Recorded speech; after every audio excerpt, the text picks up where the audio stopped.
매거진을 통해서 어머님들 좋은 콘텐츠와 좋은 교육 기회를 갖고 한번 좀 하셨으면 좋겠고요. 지금 현장의 수업 그 퀄리티가 그대로 전달된다고 보시면 되고요. 구태여 대치동에 오지 않으셔도 중학교 내신, 고등학교 내신은 걱정하지 않아도 될 겁니다. 대한민국 최고 수준 선생님들의 강의를 스마트홀 중학에서 만나실 수 있습니다.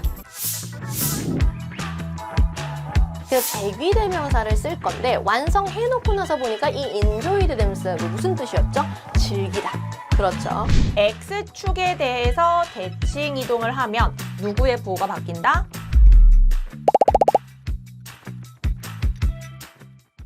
매시험 평균 98점 이상, 초등학교 때 선행학습 없었어도 학원 없이도 중학교 전과목 A 받을 수 있습니다. 혼자서 자기주도 학습을 하고자 하는 학생이 있다면 강력 추천합니다. 안녕하세요. 저는 신백중학교 3학년 우예리나입니다.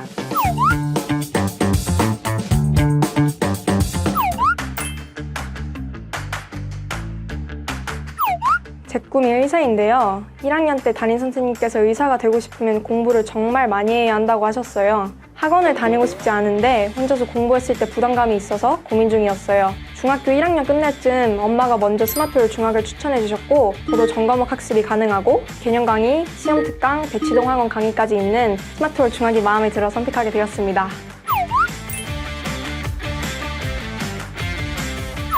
부모님께서는 예체능 외에 공부와 관련된 학원이나 과외는 지양하셨고 주변에 다니는 친구들을 보니 학원은 숙제가 많고 선생님이 시켜서 한다는 분위기라서 저랑은 맞지 않겠다 싶었어요. 스마트홀 중학은 학교 출판사별로 전과목 공부가 가능하고 강의도 15분 정도로 짧아서 내가 공부하고 싶은 시간에 하루에 1시간 정도는 꼭 시간을 내서 꾸준하게 강의를 들으려고 노력했습니다. 실제로 스마트홀 중학만으로 충분했고 다양한 예체능 활동도 하면서 학원 없이도 매시험 평균 98점 이상, 전과목 A등급 받았습니다.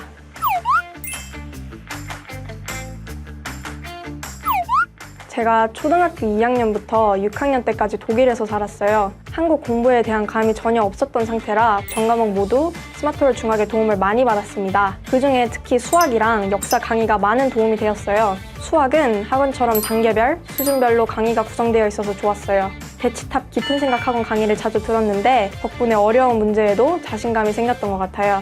역사는 정말 시험 기간이 되면 내신 강의를 다시 복습하면서 여러 번 반복해서 들었는데 흐름을 이해하는 데 정말 많은 도움이 되었던 것 같아요. 초등학교 때 선행학습 없었어도 학원 없이도 중학교 전과목 A 받을 수 있습니다.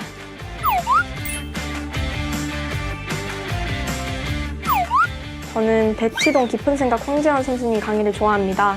우선 선생님이 카리스마가 있으셔서 집중을 잘 되었고요. 1학년 강의였지만 2, 3학년 연계된 개념도 같이 섞어서 설명해 주셔서 전체 수학학습 흐름을 이해하는 데 도움이 됐어요. 또 과학 황혜실 선생님 강의도 좋아해요. 천천히 또박또박 설명해 주시면서 제가 헷갈리는 개념도 예시를 들어서 설명해 주셔서 쉽게 이해할 수 있었습니다. 덕분에 과학은 매번 100점 맞을 수 있었던 것 같아요.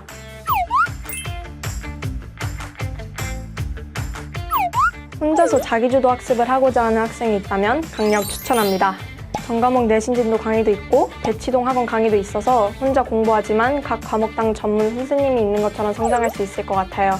처음부터 혼자 하기 어려운 친구들도 스마트홀 중학 담임 선생님이 정보도 많이 주시고 진도도 잘 챙겨주셔서 걱정하지 않아도 될 것 같아요. 담임 선생님이 일주일에 한 번씩 전화 주시는데 제 수준과 수강 기록을 AI 맞춤으로 분석해서 부족한 점을 말씀해 주시고 강의도 추천해 주셨습니다.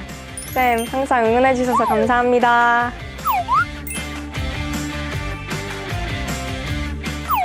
나에게 스마트홀 중학은 꿈을 향한 첫걸음이다. 꿈을 이루기 위해 어떻게 해야 목표에 가까워질 수 있을지 고민하다 스마트홀 중학을 이용하기 시작했어요. 점점 발전하는 모습이 결과로 나타내니 의지도 더 생기고 스스로 공부하는 방법도 깨우쳤습니다. 남은 중학교 생활도 스마트홀 중학과 잘 마무리하고 싶어요.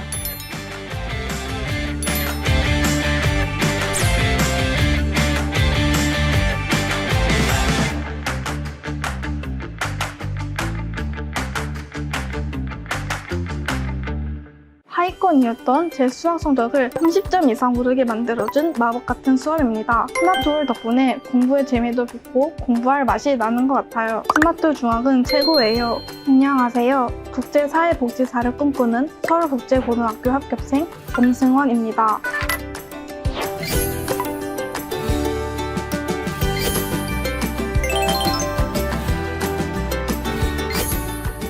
중학교 2학년 때부터 영어, 수어 학원을 다니기 시작했는데요. 학원은 정해진 진도를 나가다 보니 모르는 부분을 질문하기도 어렵고 생각했던 만큼 수학 성적이 오르지 않는 거예요.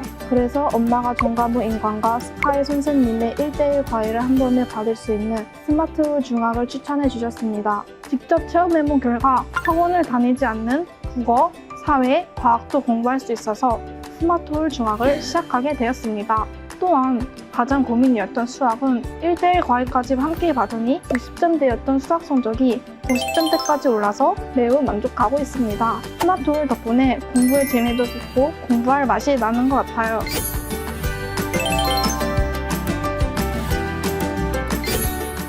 제일 좋아하는 선생님은 영어 윤하경 쌤입니다.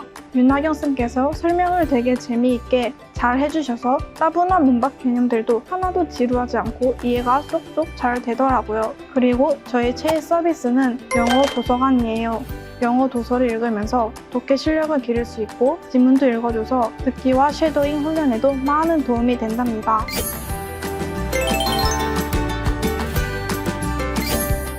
하위권이었던 제 수학 성적을 30점 이상 오르게 만들어준 마법 같은 수업입니다. 1대1 과외를 받으니 제가 어려워하는 부분이나 부족한 부분들만 집중적으로 수업을 받을 수 있어 성적 향상에 큰 도움이 되었습니다. 공부하다가 모르는 부분들을 언제든지 질문할 수 있어 좋습니다. 또한 언니처럼 공부 습관이나 공부 방법, 입시 대비 때 중요한 점들을 세세하게 알려주셔서 의지가 많이 되고 있습니다. 선생님 너무 감사합니다. 사랑합니다.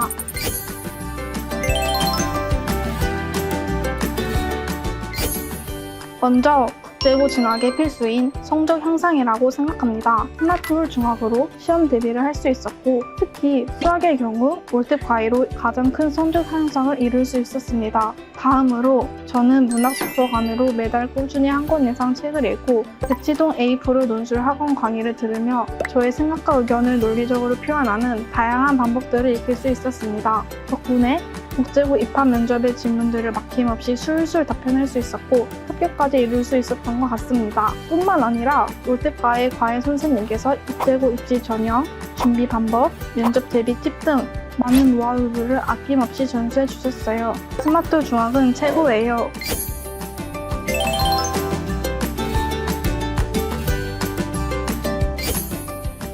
스마트홀 중학은 나에게 비타민이다. 비타민은 우리 몸이 올바르게 작용하도록 도와주는 영양제잖아요. 공부를 어떻게 해야 할지 막막했던 순간에 스마트홀 중학의 비타민 같은 영양 만점 좋은 강의와 월특 과외가 있어서 지치지 않고 좋은 성적을 유지할 수 있었고 서울국제고 합격이라는 뜻깊은 결과도 얻을 수 있었던 것 같습니다. 스마트홀 중학이라는 비타민을 꾸준히 섭취하며 국제고에 가서도 제 꿈을 향해 열심히 달려가겠습니다.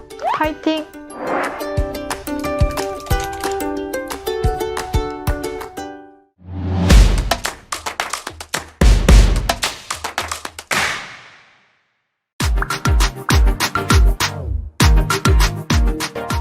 네, 안녕하세요. 안녕하세요. 스마트홀 중학 미래탐구 대치 콜라보레이션 중학생 학습 전략 온라인 설명회, 오늘도 우리 타임교육 이혜웅 소장님, 미래탐구 이혜웅 소장님 모시고 온라인 설명회 시작하겠습니다. 저는 이제 사회를 맡고 있는 미래탐구 조준용 본부장이라고 합니다. 저는 그 미래탐구 타임교육이죠. 거기서 입시 쪽을 맡고 있는 이혜웅이라고 합니다. 제가 그동안 몇 년간 그 스마트홀 중학을 진행을 해오고 있는데 저는 고3보다 중학교 시기가 되게 중요하다고 생각하거든요. 그래서 이 스마트홀 프로젝트는 되게 좋은, 권하고 싶은 프로젝트인데 과거에 이런 게 없을 때는 무턱대고 선행만 하면 대학 잘 간다라고 하는 어떤 선행 신화 이런 게 있었거든요.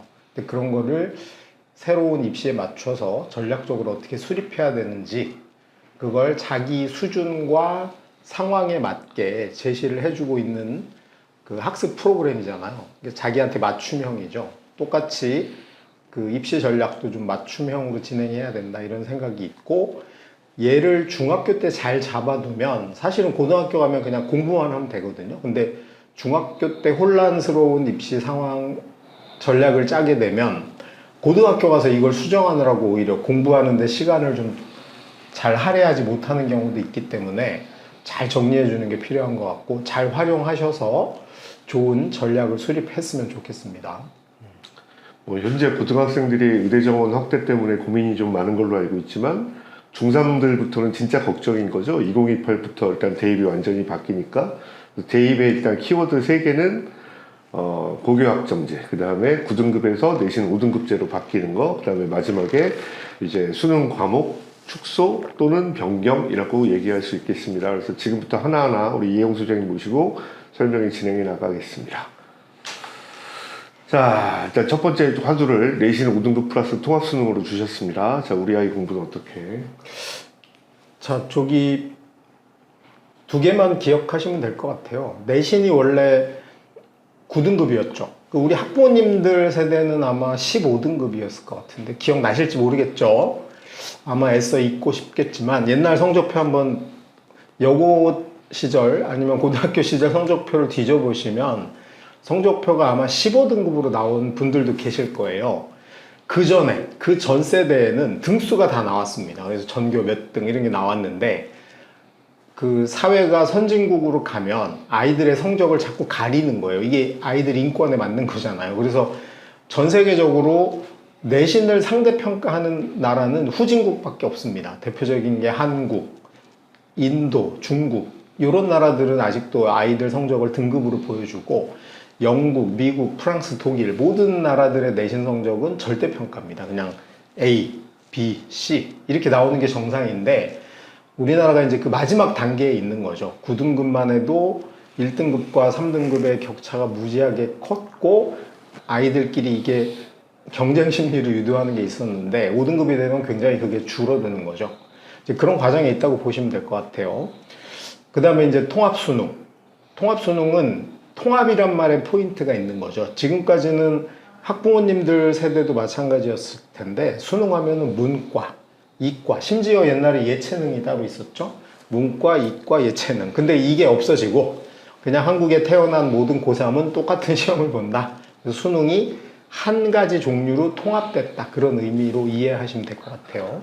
소장님 말씀하시는데 어머님들 헷갈리시면 안 되는 게 A, B, C, D는 분명히 절대평가고요.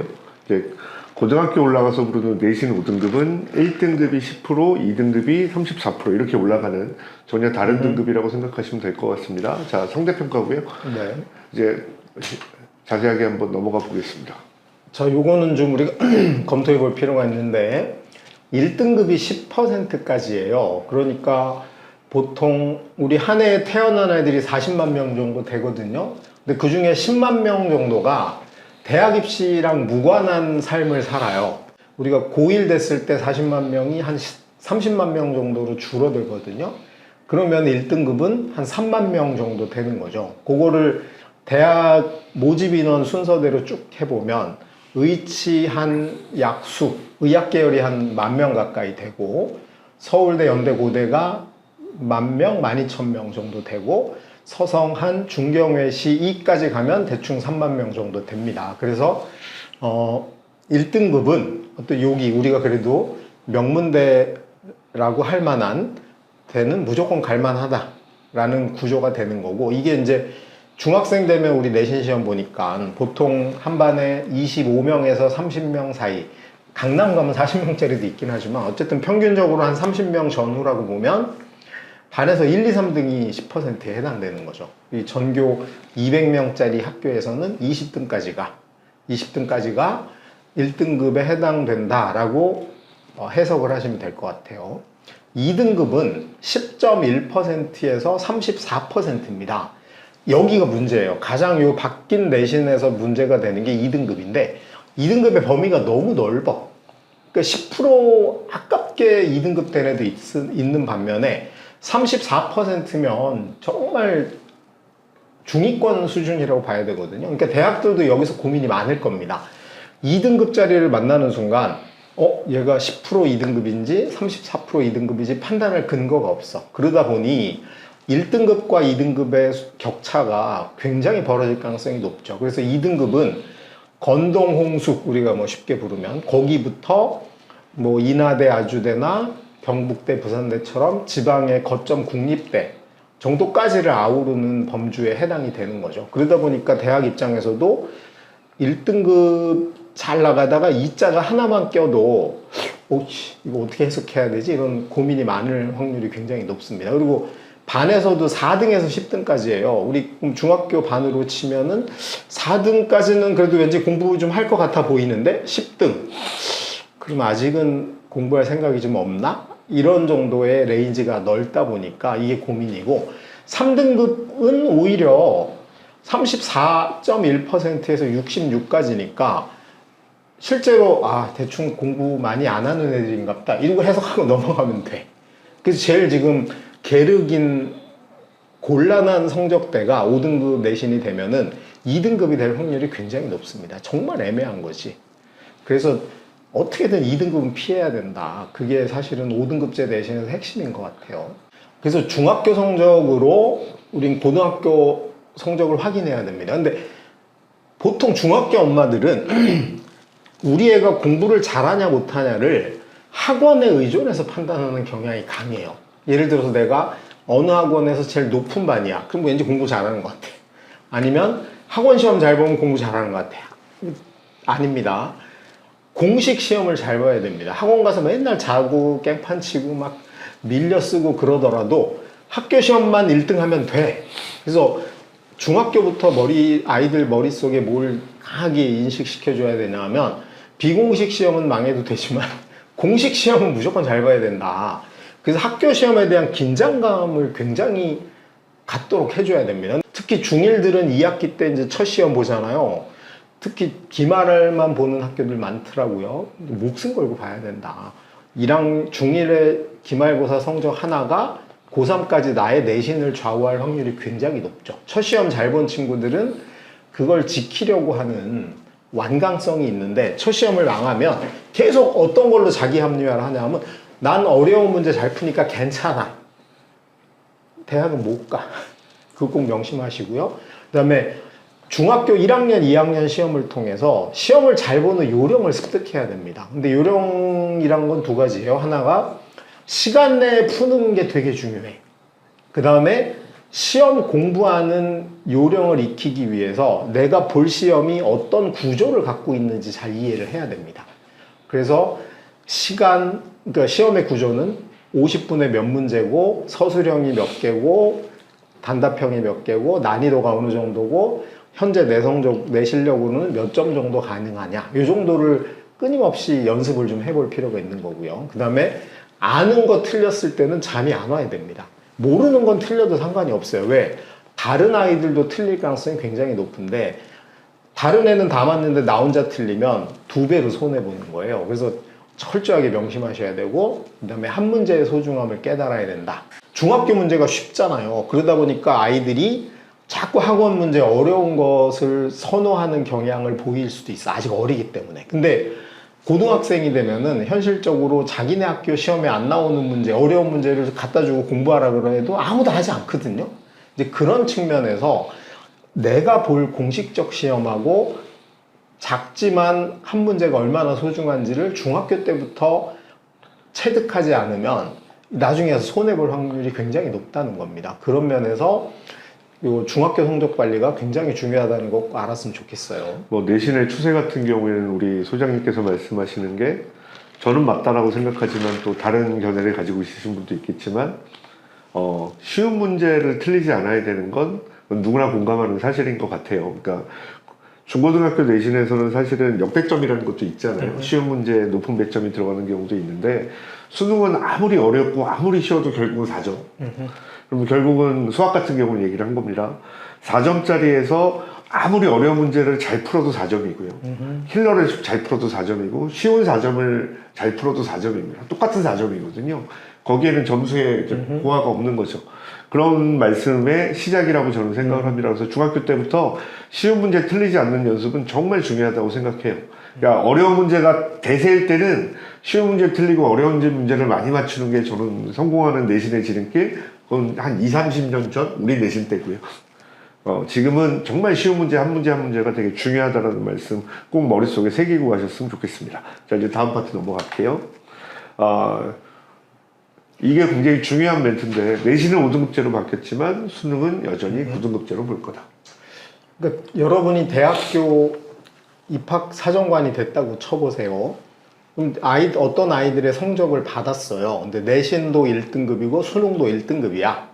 근데 내신은 10%짜리 1등급이고 수능은 4%짜리 1등급이잖아요. 그러면 둘 중에 하나를 가지고 우열을 가린다라고 하면 대학 관계자 입장에서는 뭘 선호할 확률이 높을까요? 수능 1등급을 선호할 확률이 높습니다. 그래서 이 수능은 여전히 우리나라에서 상위권 대학 가는 데는 영향력이 오히려 더 저는 커졌다라는 거죠. 변별력이 내신이 없어졌기 때문에. 그런 면에서 상위권은 수능 최저가 수시에도 있는 거고, 상위권을 노리면은 내신과 수능을 병행하셔야 되는 거고, 그냥 우리는 뭐 대충 중하위권 가고 편하게 삶을 살고 싶어. 그럼 수능 안 해도 됩니다. 수능을 안 해도 될 자유가 있죠. 왜냐하면 수능 최저도 없지, 굳이 정시까지 기다릴 이유도 없으니까. 그래서 현재 우리나라 입시는 상위권은 굉장히 고통스럽고, 중하위권은 되게 편하게 대학을 갈 수 있는 구조가 돼 있어요. 그리고 스마트홀 하시는 분들은 아마도 상위권에 끼려고 현재 상위권이든 아니든 상위권에 가려고 애를 쓰는 거죠. 그런 측면에서 우리가 여기를 보는 대상자들은 무조건 내신과 수능을 병행하고, 그 다음에 두 개의 1등급의 가치를 비교해 봤을 땐 수능이 여전히 조금 더 비중이 높다. 여기까지를 알아두시면 될 것 같아요. 네, 수능이 9등급제라는 건 현행과 똑같습니다. 1등급이 4%, 2등급이 7%, 누적 11%, 3등급이 12%, 누적 23%까지라고 생각하시면 1등급이 2등급과 거의 비슷하다라고, 내신 1등급이 수능 2등급까지라고 비슷하다라고 생각하시면 되고요. 내신이 5등급제로 줄었으니까 대학은 사실은 수능 최저를 붙이는 게 가장 안전하게 학생들을 뽑는 방법이죠. 상위권 학생들을 뽑고 싶은 대학의 욕구가 반영된 거라고 생각하시면 될 것 같습니다. 그래서 수능 최저는 늘어날 가능성이 있다. 그러니까 현재 서울대 제외하고는 수능 최저가 다 생겼거든요. 근데 이제 이게 조금 더 늘어날 가능성이 있는 거죠. 자, 수능 영역과 범위 한 번만 보고 짧게 이건 보고 넘어가겠습니다. 자, 일단 영어랑 한국사는 절대평가고요. 국어랑 수학은 9등급제 상대평가를 계속 유지하고 있습니다. 영어는 절대평가 있고 꼭 잊어 먹으시면 안 되고요. 일단 범위를 보면 수학은 확실히 줄었어요. 대수 미적분이 있다 보니까 자꾸 어머님들이 미적분 똑같지 않냐라고 우기시는데 저 대수가 현재의 수원, 미적분이 수2입니다. 그러니까 현재 문과 수학만큼 줄었다라고 생각하시는 게 맞습니다. 이과 수학에서 현재 고등학생들이 공부하는 과목은 미적분 2가 돼갖고 수능에서 빠진 과목이죠. 그 다음에 이제 문이과가 똑같이 다 봅니다. 통사, 통과. 그러니까 문이과가 없는 거죠. 그래서 이과 학생들한테는 통합사회라는 부담감이 더 생겨난 거고요. 과학이 줄은 대신. 근데 이제 통합과학이라는 과목은 뭐 이제 저희가 이 스마트홀하고 같이 하고 있는 게 결국 과학이긴 하지만 문과 학생들, 지망하는 학생들한테 저 통합과학 시험범위 들어온 게 굉장히 큰 거죠. 그래서 중학교 때부터 과학을 조금씩 해놓을 필요가, 그러니까 문과 학생들이 예전에 수학을 싫어해서 도망간 학생들이 많은데 요새는 과학 싫어해서 도망간 학생들도 많거든요. 그 학생들이 통과라도 꼭 봐야 된다는 게 사실은 꽤 큰 거죠. 그러니까 우리 본부장님 잘 지적하셨는데요. 이제 문과 이과 없다고 생각하시면 돼요. 적어도 수능을 준비할 때는 문과 이과 없다. 옛날에는 방금 얘기했듯이 수학이 자신 없으면 문과라는 어떤 퇴로가 있었는데 이제 그게 없는 거예요. 누구나 운명적으로 이걸 해야 돼. 한국에 태어나면 뭐 홍역 예방주사 맞는 것처럼 무조건 해야 되는 거야. 그러니까 왈가왈부 할 필요가 없는 거죠. 그 다음에 이제 기존의 이과 성향의 친구들이 사실은 탐구 부담이 줄어들긴 한 거 맞아요. 그냥 물화생지 4개 중에 2개 선택하던 거하고 확실히 2개 줄었죠. 그렇죠. 이제 쉬워진 거 하니까 그러면은 그 여유, 수능에서 탐구를 준비하는데 시간적 여유가 생긴 걸 국어나 수학에 조금 더 투자를 해야 되니까 그 바뀐 입시에서 여전히 수학의 어쨌든 상대적인 역할은 오히려 더 강조되고 있는 측면이 있는 거죠. 자, 통사 잠깐만 좀 알아보겠습니다. 요게 요번에 교육부가 수능 예시문항이라고 낸 거거든요. 시간만 있으면 누구나 풀 수 있다. 그러니까 여기서 수능의 내용 공부하는 것도 중요하지만 우리가 수능 유형에 익숙하려면 친구들이 무슨 연습을 해야 돼요? 시간 안에 푸는 연습을 해야 되는 거죠. 그래서 제가 아까도 강조했지만 몇 분에 몇 문제가 나오고 한 문제 푸는데 몇 분 걸리는지를 어려서부터 자꾸 체득하지 않으면 이제 실력만 키운다고 최고의 선인 행복이 무엇인지 알려면 이것만 계속 공부한다고 이걸 그 시간 안에 풀 수 없어요. 그래서 실전 연습을 병행하는 걸 해야 돼. 그러니까 수능이 없어지지 않는 이상 우리는 시험 공부라는 굴레를 벗어나기는 어렵다. 원래 공부는 두 종류잖아요. 하나는 학문하듯이 개념을 위주로 꼼꼼히 공부하고 실생활에 이걸 적용해 봐야 돼. 이게 원래 학종의 취지인데 수능이 존재하는 한은 그딴 건 안 중요해. 빨리 해서 시간 안에 푸는 연습을 병행해야 된다. 이게 아이들한테 이중고가 되는 거죠. 전형적인 사례입니다. 통과는 뭐 제가 미리 좀 소장님 하시기 전에 미리 말씀드리면 스마트홀 준비하고 중학교 과학 충분히 공부하고 열심히 하면 그렇게 어려운 건 아니다. 자, 설명 좀 해주시죠. 그러니까 아까도 제가 말씀드렸듯이 2028 개정된 교육과정 대입에서는 과학은 중학교 과학이 핵심입니다. 왜냐하면 고등학교 가면 물리, 화학, 생물, 지구과학을 나눠서 배워요. 근데 우리가 수능까지 보는 지금 중학생들 입장에서 가장 중요한 과목이 통합과학입니다. 통합과학은 물화생지 구분돼 있지 않아요. 그리고 이제 시간대별이죠. 그래서 뭐 처음이 저거 나오죠. 역학트 나오고 힘에 대한 게 나오고 나와 있습니다. 두 번째가 그 직권, 수권 이게 중1 교과서 보면 그렇게 돼 있거든요. 그래서 아이들이 아주 소프트하게 물화생지를 구분하지 않고 우리가 현대사회는 이게 구분 안 돼 있는 거 맞거든요. 물리학자, 화학자 구분하기 더 어려운 측면이 있고 근데 그런 방식으로 공부하는 게 좀 익숙해져야 되는데 고등학교 시작을 하게 되면 물리 선생님은 물리가 인생에서 제일 중요하고 이렇게 넘어가는 거죠. 그러다 보니까 통합 능력을 상실한 채 계산만 해야 되고 뭐 이런 편향을 좀 갖기 쉽거든요. 그래서 오히려 중학교 공부를 조금 개념도 명확히 공부하고 중학교 과정은 좀 어렵게 공부하는 게 좀 좋은 것 같아요. 외울 것도 외우고 내용도 깊이 있게 공부하고 그다음에 물화생지를 자유롭게 넘나드는 방식으로 공부하고 그리고 그게 수능으로도 나오고 1학년 내신에서도 반영이 되니까 굉장히 중요한 거죠. 그런 측면에서 오히려 중학교 과정을 좀 많이 공부하고 심화해서 공부를 하고 고등학교 과정은 이후에 1학년 거는 수능 범위니까 전국 공통으로 나올 확률이 높은데 고2 과정은 수능이 아니잖아요. 그러니까 학교별로 내신 문제가 되게 다를 확률이 높습니다. 예를 들어서 어려워질 가능성도 충분히 있죠.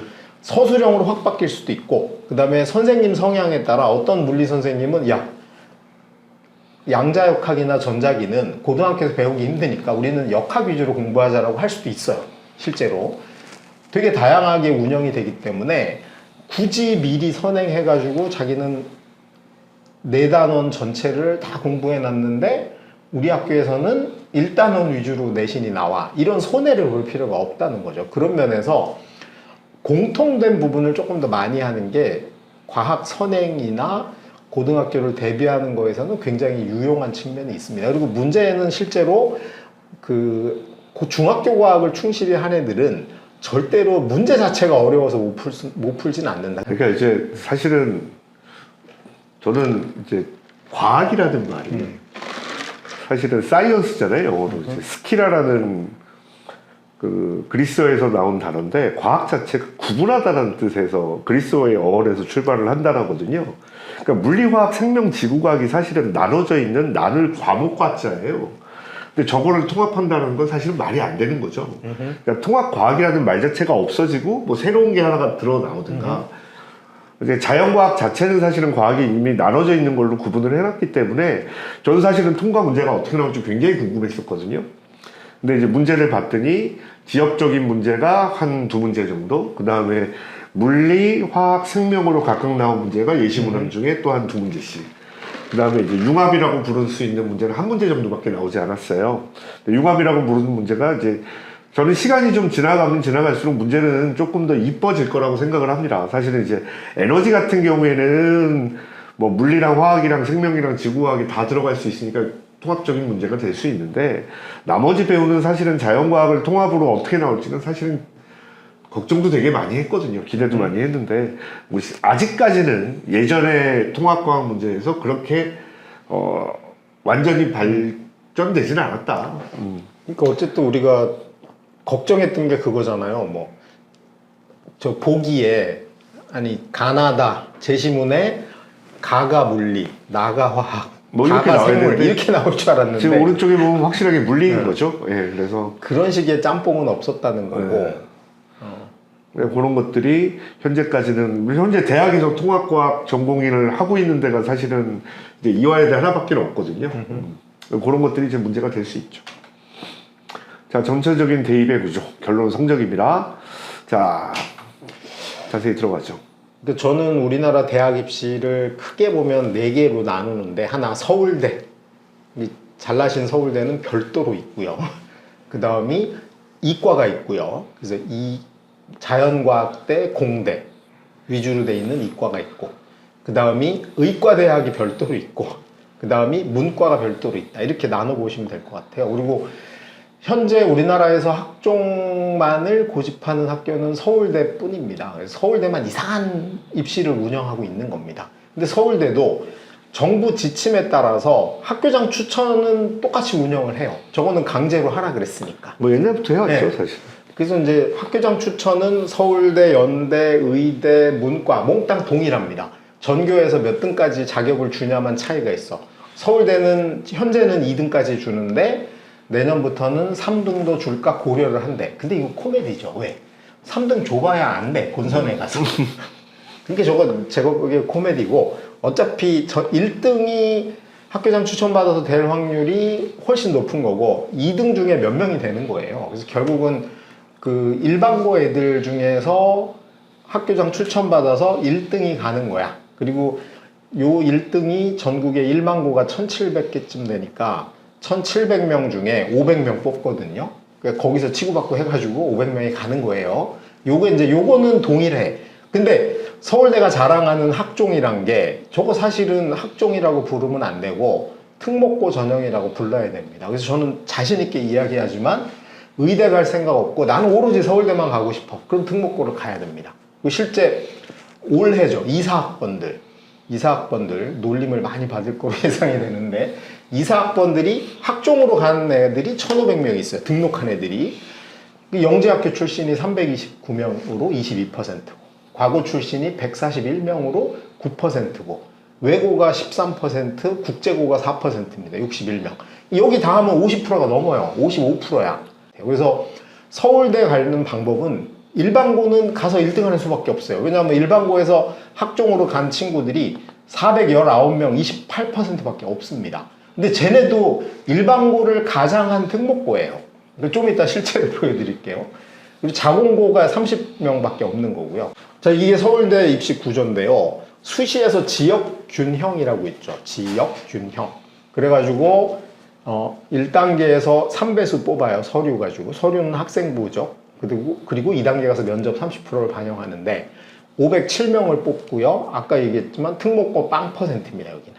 자사고가 3.4%고 일반고가 96.6%예요. 그러니까 그냥 이건 일반고 뽑는 겁니다. 그래서 서울대는 아예 두 개의 트랙을 분류해놨다고 보시면 돼요. 이건 일반고는 일로 와.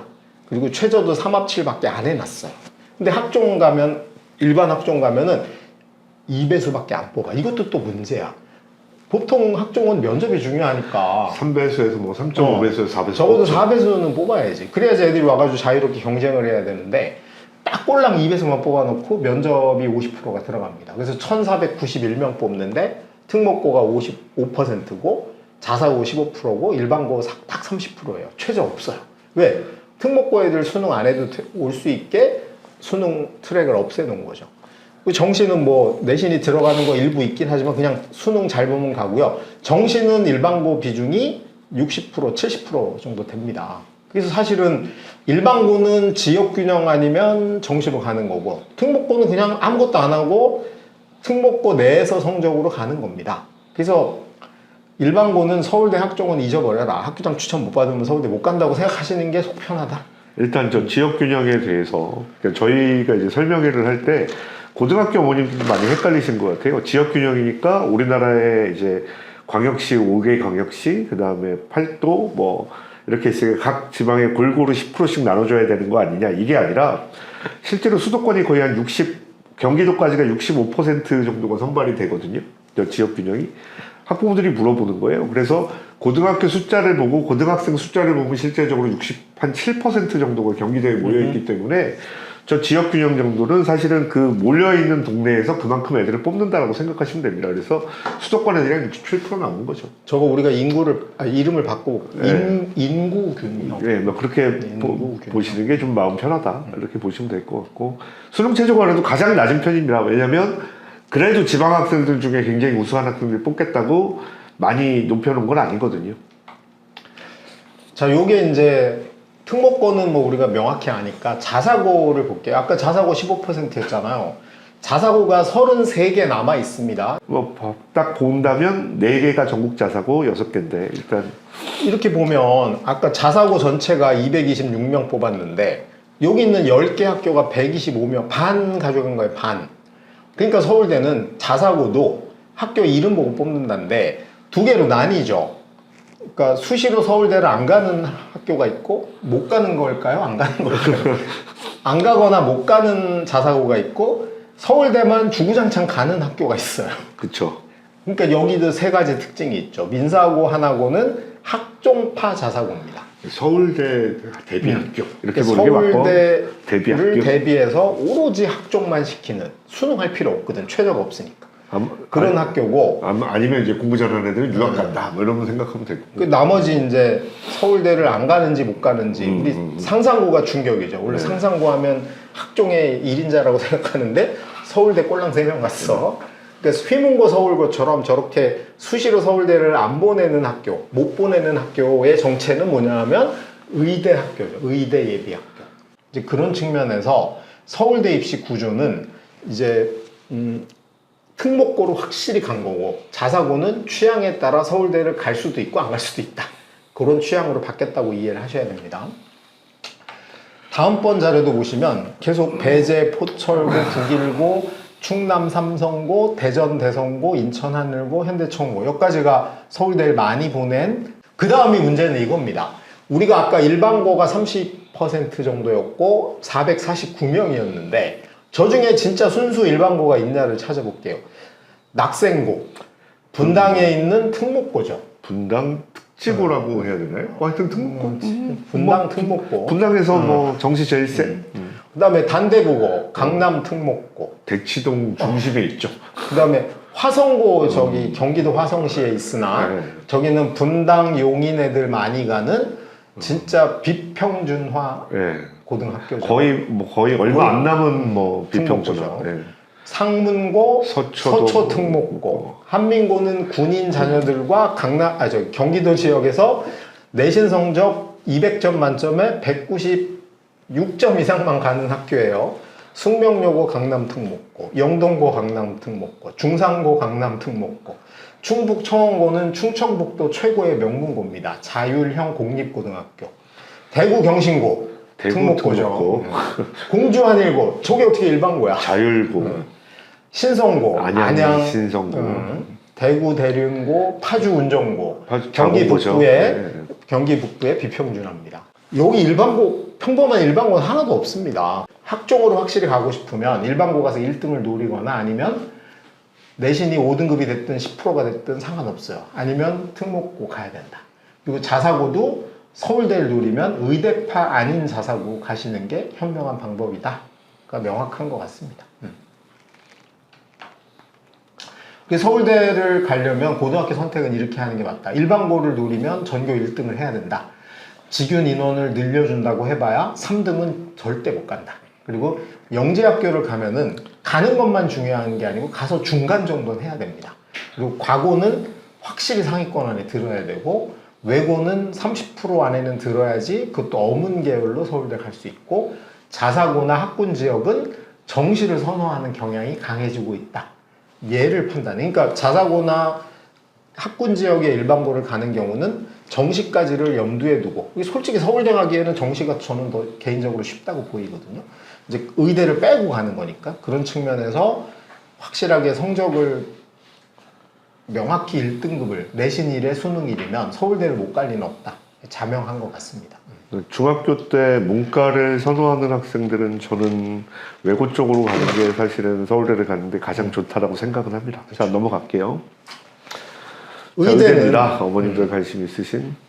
뭐 의대는 그냥 수능 최저 맞추고 내신은 5, 1등급 받아야 된다.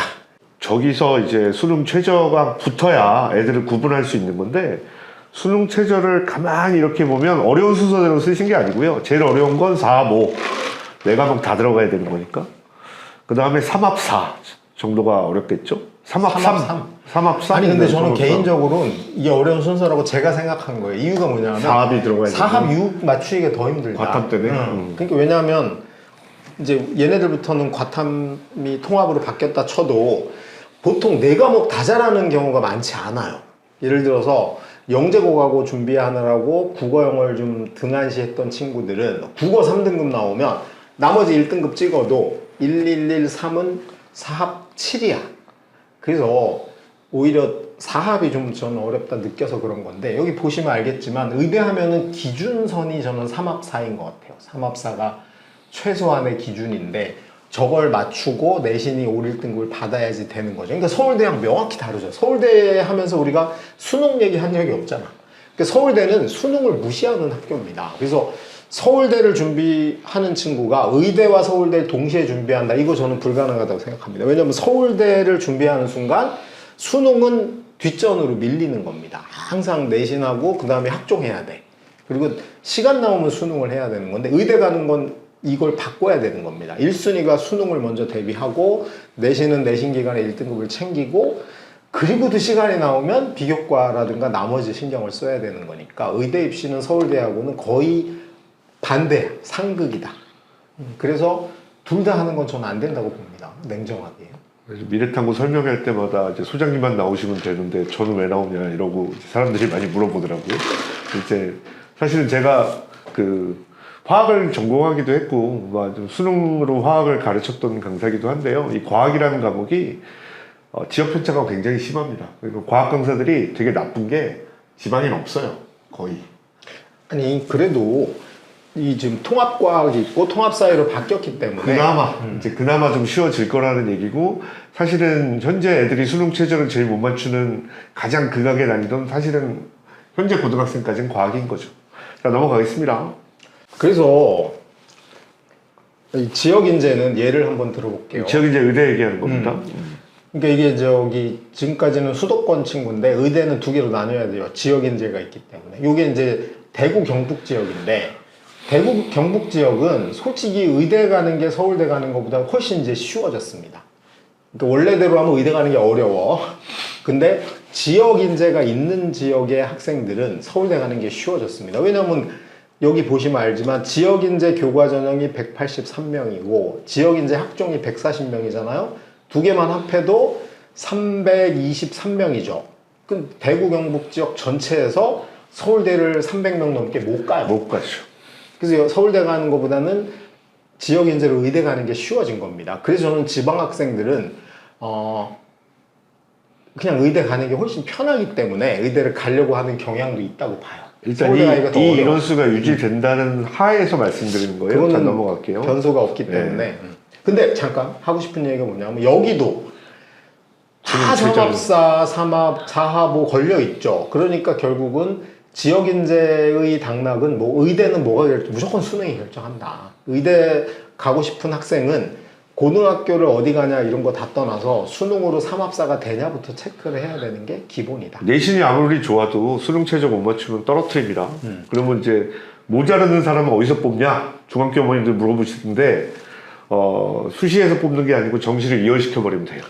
그죠. 정시 지역인재 67명인데 만약에 앞에서 10명 못 뽑으면 저게 77명으로 늘어나는 겁니다. 그러니까 서울대 입시하고 의대 입시는 같은 이과지만 다른 계열이라고 제가 분명히 말씀드리는. 자, 의대를 위한 고교 선택은 그래서 일단 내가 1등급 받기 쉬운 학교 가는 걸 저는 강추합니다. 특목고 가면 안 되고요. 무조건 1등급을 받을 수 있는 학교로 갔습니다. 2등급 받으면 안 된다. 거꾸로. 그 다음이 수능 공부에 유리한 학교. 수능 공부에 유리한 학교는 어떻게 사정이죠? 가해 활동이 별로 없어야죠. 그냥 4시 땡 치면 집에 가야지. 집에 보내주는 학교. 그 다음에 과도한 학종이 없는 학교. 이제 수행 평가도 뭐 수능 문제 어려운 문제를 한두 문제 이건 사실은 말을 하면 안 되는 거지만 강남에 있는 모 학교들은 그런 식으로 또 진행을 한다. 근데 저거 웃기더라고요. 원래대로 하면은 수행 평가는 과제형으로 내줄 수 없게 돼 있거든요. 그쵸. 반드시 수업 시간에 발표하거나 뭐 이런 걸로 해야 되는데 요즘은 수행 평가를 집에 가서 하는 거 너무 많아. 보고서로 대체하거나. 그러니까 그러다 보니까 그런 학교에 잘못 걸리면 수능 공부할 시간을 뺏기게 되는 거죠. 그래서 의대 갈 친구들은 절대로 아까 우리가 자사고에서 구분했지만 하나고하고 민사고는 저런 게 많은 학교예요. 굉장히 많죠. 그러니까 의대를 갈 수 없어요. 보고서도 써야 되지, 번역도 해야 돼. 물론 요새는 뭐 대신에 뭐 휘문고나 중동고 이런 데는 끝나면 바로 학원으로 달려가서 수능 준비를 할 수 있어. 가끔 애들이 너무 빨리 나와서 당황스럽긴 해요. 3시 20분이면 나오니까. 그래서 의대를 많이 보내는 거죠. 그래서 의대 입시는 수능에서 수학 1등급, 국어 1등급이 결정한다. 자, 그럼 우리 지금까지 2개 알아봤어요. 굉장히 자세히 알아본 겁니다. 일단 이상한 입시 서울대. 그 다음에 여전히 수능이 지배하는 의대, 의학계열 알아봤고요. 그 다음에 이제 연대, 고대, 서강대, 성대, 한양대인데 여기는 정시 비중을 40% 이상 늘려놓은 학교들입니다. 그리고 40%가 아니고 실제로는 더 많아요. 왜냐하면 수시에 논술이 있는데 지금 논술은 빼놨거든요. 사실 논술을 수시로 치는 건 전 반칙이라고 생각해요. 어차피 내신도 안 들어가고 한 방에 시험으로 결판이 나니까 사실은 이과 애들 수리 논술은 수능 변형이고 문과 애들 논술은 좀 다르긴 하지만 어쨌든 그걸 마치 내신 잘하면 가는 것처럼 왜곡시켜 놓은 건 문제가 있다고 보이는데 그래서 제가 5개 학교에 우리 어쨌든 스마트홀 하는 엄마들은 적어도 여기까지는 가야 되는 거 아닌가? 일반고 가서 내신만 잘해서 가는 게 교과 전형인데 연대가 428명이고요. 고대가 653명이고 서강대가 178명, 성대가 416명, 한양대가 327명입니다. 서울대가 아까 507명이었죠. 그러니까 실제로 1700개 일반교 중에서 여기까지 내신만 잘해서 가기가 얼마나 하늘의 별 따기인지 알 수 있고 그 다음에 이제 학종이 2개로 나뉘어져 있어요. 학종이 하나는 면접을 보는 거. 원래 학종은 면접까지 봐야 되거든요. 근데 치사하게 면접을 안 보는 학교들이 꽤 많이 늘어나고 있어요. 그럼 학종 중에 면접을 안 보는 이유가 뭘까? 납치하려고 하는 의도다. 왜냐하면 여기서 이제 약간 어렵지만 우리 학부모들이 알아야 될 게 있습니다. 중학교 엄마들이. 수시 정시가 있는데 수시에 합격하게 되면 정시 지원 자격이 없어져요. 그건 다 아시죠? 추가 합격을 해도 마찬가지입니다. 그죠. 그러니까 여기 정도까지만 아시면 되지 않을까요? 그렇죠. 중학교 부모님들. 그러니까. 필요한 것이면. 하나만. 어쨌든 수시에 붙으면 예를 들면 내가 성대 학종을 냈는데 합격을 했어. 근데 수능을 다 맞았어요. 그래도 정시에 서울대에 못 내는 겁니다. 그래서 저기 면접이 없는 걸 제가 납치 전형이라고 써놓은 이유는 간단한데 쟤네들은 원서를 내는 순간 붙으면 수능 성적이 아무리 좋아도 다른 학교에 지원을 못하게 만들어 놓은 거예요. 그래서 요즘은 서류만 보는 전형이 늘어나고 있는데 고려대학교도 지금 작년부터죠. 858명이 다 수능 전에 면접을 보거나 수능 끝나고 면접이 없어진 사례에 해당됩니다. 혹시 이제 고등학교 학부모님들도 같이 보실까봐 아니면 위에 뭐 형이랑 누나가 있을까봐 말씀을 드리면 저 서류 학종 납치 전형에는 어머님들이 그렇게도 무서워하는 강남 애들과 전국 상상고, 자사고, 희문고 애들은 나타나지 않습니다. 그러니까 납치될까봐. 맞아요. 중학교 때 내가 확실하게 수능이 1등급이 나올 확신이 있는 친구들은 솔직히 수시에서 낼 데가 없어요. 그러니까 저는 개인적으로 우리 스마트홀 하시는 분들한테는 스마트홀을 열심히 공부해서 수시에 원서 낼 자유가 없어졌으면 좋겠다. 수시를 굳이 안 해도 서울대 이상을 충분히 갈 만한 실력을 갖추어 두고 고등학교에 입학하는 걸 권해드리고 싶긴 합니다. 근데 어쨌든 구분해봐도 인원도 얼마 안 돼요. 고대가 800으로 제일 많고 성대, 한양대가 700명대인데 근데 정시는 전부 다 1200, 1600, 1000명이 넘습니다. 그리고 저 중간에 껴있는 특목을 위한 학종이라고 한 거는 연세대는 255명이 국제전형이라 그래서 송도에 있는 국제 캠퍼스 학생을 뽑는 겁니다. 영어로 면접을 보는 전형이고 고대는 계열적합이라 그래서 528명을 뽑는데 주로 특목 자사고 학생들을 뽑는 전형이에요. 근데 저거는 면접을 수능 전에 보기 때문에 정상적인 애들은 잘 안 내는 거고요. 성대는 아예 150명을 과학인재 전형이라고 따로 분류를 해놨어요. 그렇게 하는 겁니다. 그러니까 결국은 내가 고등학교를 자사고나 특목고를 가면 학종을 내는 수밖에 없는 거고 일반고를 가면 교과전형 위주로 내는 거예요. 그렇게 해서 두 개가 수시는 나눠지는 거고 정시가 두 개를 합한 것보다 훨씬 많이 뽑고 있는 거죠. 그래서 저는 냉정하게 이해하면 연고 서성하는 정시 위주의 대학이에요. 정시 70% 커트라인을 100분위로 써놨거든요. 이게 앞에가 국어입니다. 연대를 보면은 연대 저게 전체 학과의 평균이에요. 그래서 연대가 국어는 89.4%니까 수능 9등급제로 치면 2등급 끄트머리 정도 되는 거고 수학이 96.7%입니다. 그러니까 1등급이야. 그 다음에 과학, 탐구, 과학이나 탐구는 이과만 이과. 해놓으신 거죠? 네, 이과 전체. 그래서 이과는 이과 전체 과탐의 평균이 94.6%니까 2등급 최상위권. 국어는 2등급 하위권, 수학은 1등급, 탐구는 2등급 상위권. 요 정도가 연대. 참고로 말씀드리면 연세대가 국어 200, 수학, 과학이 각각 300, 300씩입니다. 그러니까 고대는 반대죠. 고대는 국어를 조금 더 잘하는 애들, 탐구를 조금 못하는 애들. 고대는 200, 240, 200이고요. 그러니까 내가 중3 때 아니면 고1 때 수능 실력 자체가 1등급 수학이 확실하고 국어나 탐구 중에 하나가 1등급이 자신 있는 친구는 솔직히 수시로 갈 대학이 없는 셈이에요. 그래서 강남 친구들이 주로 강남이나 목동처럼 학군 지역에 있는 친구들이 수시 생각이 점점 없어지는 이유가 여기에 이 구조에 있다. 연대 서울 애들이 제일 많다라고 부르는 건 서울 애들이 사실 과학을 제일 공부를 많이 하기 때문에 그렇죠. 자, 서강대가 되게 독특하게 저 제일 뒤쪽에 보면 탐구가 3등급까지 내려가 있는 이유는 서강대학교는 국어 1.1, 수학 1.3, 탐구를 0.7밖에 보지는 않아요. 예전에 이제 서울대 밑에 있어서 나군의 서울대를 따라가는 전형이기 때문에 서울대가 옛날에 과학 2과목 있을 때 과학 못 봐서 망한 애들을 뽑겠다고 서강대가 만든 전형인데 바꾸지 않다가 지금 굉장히 망하고 있는 추세 중에 하나인 대학인 거죠. 그러니까 이제 정리를 해볼게요. 크게 보면 서울대는 학종에 목을 매고 근데 이상하게 학교 이름 보고 뽑는 것 같고 의대는 수능 최저를 너무 높게 걸어놓은 상태고 그 밑에 있는 학교들은 그냥 성적 순으로 뽑는 거다. 이렇게 세 가지를 이해하시면 될 것 같아요. 중앙대를 보면은 아주 딱 명확하게 드러납니다. 중앙대가 이제 수시에서 교과 전형 역시 이름이 지역인재예요. 500명 뽑습니다. 일반고 비율이 99.8%입니다. 그리고 수능 최저가 3합 7, 약대만 4합 5예요. 그리고 내신 100% 반영이고요. 의대는 없습니다. 의대는 없죠. 그 다음이 학생부 종합전형을 두 개로 나눴어요. 하나가 융합형이고 하나가 탐구형이야. 참 이름 이상하게 줘.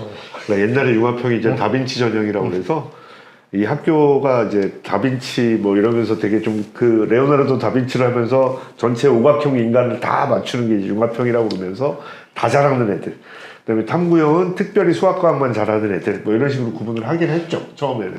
그러니까 제가 보기에 대학에서 입학처 직원들을 없애야 돼. 그냥 할 일이 없으니까 저런 것만 고민하게 되는 것 같아요. 그냥 쉽게 하면 되잖아. 내신을 많이 보는 형, 비교과를 많이 얼마나 간단해. 근데 하여튼 두 개로 나뉘어져 있는데 합하면은 한 950명 정도 되는 거고 여기 일반고 비율이 68.4%입니다. 뭐 여기까지는 영재고 애들이 안 내려가는 거니까요. 그렇죠. 영재고 없는 거고. 그러니까 중대에서 영재고 때문에 과거 때문에 시험을 보기가 되게 두렵다 이런 학생들은 우리 남편이 공유랑 비교해서 누가 더 잘생겼냐 이렇게 비교하는 거랑 똑같아요. 하지 마세요. 그리고 최저는 없어요. 그리고 둘 다 1단계 서류 뽑고 뒤에 면접이 있는 전형이고요. 그 여기까지 보면은 수시가 1444명 뽑는 거고 논술이 477명이고 정시가 1686명입니다. 그러니까 중대조차도 정시가 많아요. 정시는 수능 100이고 당연히 내신 안 들어가고 이렇게 해서 3600명을 뽑는 겁니다. 그래서 서울의 16개 대학까지는 여전히 정시가 논술을 40% 제외하면 넘죠? 50%가 넘습니다. 논술 쳐야지 40%야. 그쵸. 그러니까 실제로 우리가 제가 여기까지 왜 얘기를 드리냐면 대학은 성적으로 가는 겁니다. 그러면 수시 준비할 필요가 있냐? 3년 내내 수능과 수시를 같이 해야 된다는 거예요. 왜냐하면 내가 수시로 갈지 정시로 갈지는 성적을 보고 결정해야 돼. 미리 나는 수시부터 갈 거야. 나는 미리 정시로 갈 거야를 중학생은 결정하면 안 된다는 겁니다. 그래서 중학생들이 공부하는 거에 반은 수능 공부고 반은 내신 공부여야지 되는 거예요. 그리고 네 과목을 집중해야 되는 게 수능이고 전 과목을 신경 써야 되는 게 내신인데 중학교 단계에서는 전 과목을 신경 쓸 필요가 없잖아. 그러니까 결론은 수능도 네 과목, 내신 대비도 네 과목. 그러니까 중학생들은 편한 삶을 살고 국영수가만 하면 돼요. 그리고 수능은 유형학습을 꼭 해야 됩니다. 근데 중학교 때 내신 선행을 하더라도 유형학습만 하면 돼요. 우리 학교 내가 그렇죠. 갈 만한 고등학교 내신의 유형학습. 그러니까 수행평가 전공 적합까지 선행할 수는 없잖아. 그러니까 결국 결론은 중학생은 내신 공부와 수능 공부를 구분할 필요가 없는 거고요. 국영수가 위주로 공부하면 되고 착실하게 수능에 많이 나왔던 문제나 내신에 많이 나왔던 유형학습까지 해서 아까 제가 강조했지만 실력이 있으면 뭐해? 결론은 성적으로 받아내야 되니까 두 가지 연습을 병행하는 게 3년 동안 해야 될 일이다. 이게 굉장히 중요하다고 봅니다. 요새 그래서 이제 저희 학원부터 미래탐구 학원부터 나온 이름 중이긴 한데 인고기 근고기라는 말을 학원에서 많이 쓰거든요. 어머님들이 무슨 정육점 이름이냐 이렇게 되게 궁금해 하시는데 인근 고등학교 기출 문제를 저희가 줄여서 인고기나 근고기라고 얘기를 하고 있습니다. 그게 유형학습 하는 거거든요.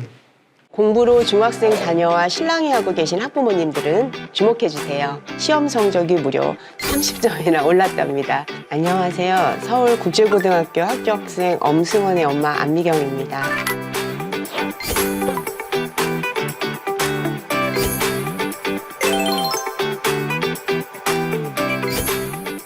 승원이가 나중에 유니세프와 같은 국제 구호 단체에서 일하고 싶어 하거든요. 그래서 외국어 특화된 고등학교를 보내려고 했어요. 국제고는 기숙사 생활을 하는데 공부에 몰입하기에도 좋고 단체 생활에도 경영해 볼 수가 있어서 아이에게 좋은 경험이 될 것 같아서 국제고로 결정했습니다.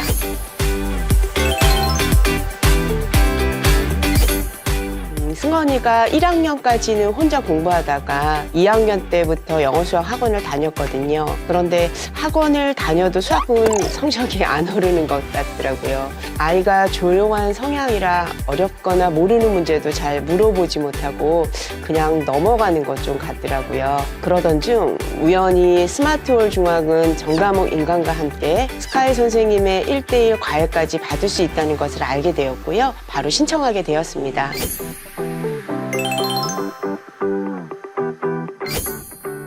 승원이가 스마트홀 중학을 꾸준히 참 잘 들었는데 그 중에서도 스마트 내신 강의를 들으면서 많은 도움을 받았던 것 같아요. 짧은 강의임에도 불구하고 어렵게 느낄 수 있는 내용도 쉽고 간결하게 가르쳐 주셔서 좋다고 하더라고요. 학원을 다니지 않는 국어라든가 사회, 과학, 암기 과목 공부에 가장 큰 도움을 받았고요. 또 저희 아이는 올탭 수학과에도 추가로 받고 있는데요. 사실 승원이가 수학을 어려워했는데 올탭 과외로 1:1 수학 온라인 과외를 받고 나서 시험 성적이 무려 30점이나 올랐답니다. 수학과외 선생님 감사합니다.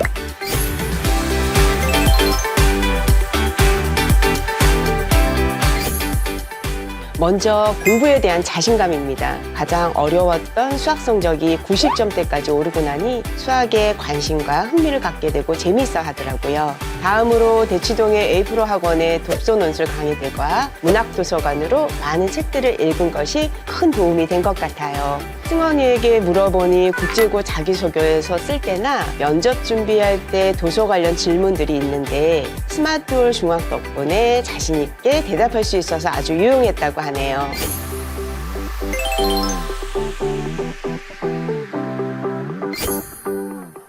저처럼 맞벌이라 자녀의 학습 관리가 고민이신 학부모님에게 적극 추천하고 싶어요. 스마트홀 중학의 담임 선생님은 일주일에 한 번씩 아이와 통화하여 아이의 학습 현황을 체크해 주시고 어떤 시기에 어떤 공부를 해야 할지 공부 계획을 세워주셔서 든든하고요. 그리고 올테과의 선생님은 아이에게 입시를 먼저 경험한 선배와 공부 멘토로서 아이의 여러 학습적인 고민들을 진심으로 들어주시고 방향성을 제시해 주는데요.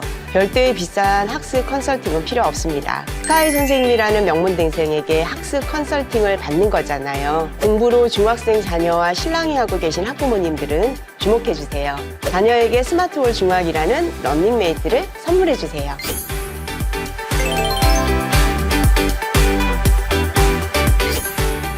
학원을 다녀도 성적이 오르지 않던 우리 아이가 스마트홀 중학과 올테과외를 만나 어려워하던 수학 성적을 30점 이상 올린 것처럼 엄청난 성적 향상 결과를 직접 경험하실 수 있습니다. 스마트홀 중학과 올테과외로 성적도 올리고 특목고도 합격하고 자기주도 학습 습관도 기르고 일석삼조의 효과를 얻어보세요.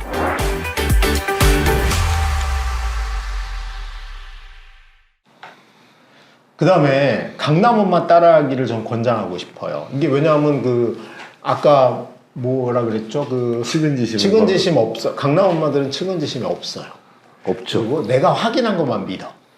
그래서 넘겨보시죠. 자, 만약에 중2 학생이 고1 과정을 선행해요. 2년 선행을 하고 있어요. 그럼 당연히 통합수학 1을 선행하는 거야. 그럼 처음에 개념원리나 정석 같은 걸로 한번 볼 거 아니에요? 그렇죠. 그리고 두 번째로 문제풀이를 RPM 수준에서 한 번을 돌려. 그러면 1회독, 2회독이 끝났어. 그러면 제일 먼저 강남 엄마들이 하는 일은 고1 모의고사를 봅니다. 왜냐하면 강남은 휘문고 내신이 더 어렵기 때문에 더 쉬운 1학년 모의고사를 봐서 우리 애가 학원에서 제대로 공부했는지 확인을 합니다. 요거 미래탐구도 인증평가 같은 거 하는 게 이것 때문이죠. 되게 중요한 겁니다. 무조건 개념하고 문제를 한번 풀었으면 확인을 해야 됩니다. 그래서 확인을 했더니 4등급이 나왔어. 근데 1학년 모의고사 쉽거든요. 4등급 정도 나오면 좋은 거예요. 5등급은 나와야 돼, 무조건. 그러면 4등급 나왔다는 건 제목은 안다는 거야. 사실은 개념만 알면 4등급 나오거든요. 그러면 5등급이 기본이야. 1, 2등급 나왔어. 그럼 얘는 이제 너무나 훌륭한 겁니다. 그리고 3등급만 해도 얘가 고등학교 올라가서 1등급이 안 될 가능성은 없다라고 판단할 수 있고, 아이들한테 이 4등급이라는 숫자를 보여주는 게 왜 의미가 있냐면, 그러면 애들도 머리가 있으니까 이런 생각을 하죠. 내가 한 번 더 보면, 그러니까 조금 더 어려운 문제집을 유형학습서를 한 번 더 보면, 그러니까 이런 걸 한 번 풀어보면은 다음에 나는 3등급도 기대해 볼 수 있겠네? 이런 생각을 하죠. 그 다음에 한 번 더 보면 내가 뭘 하겠다.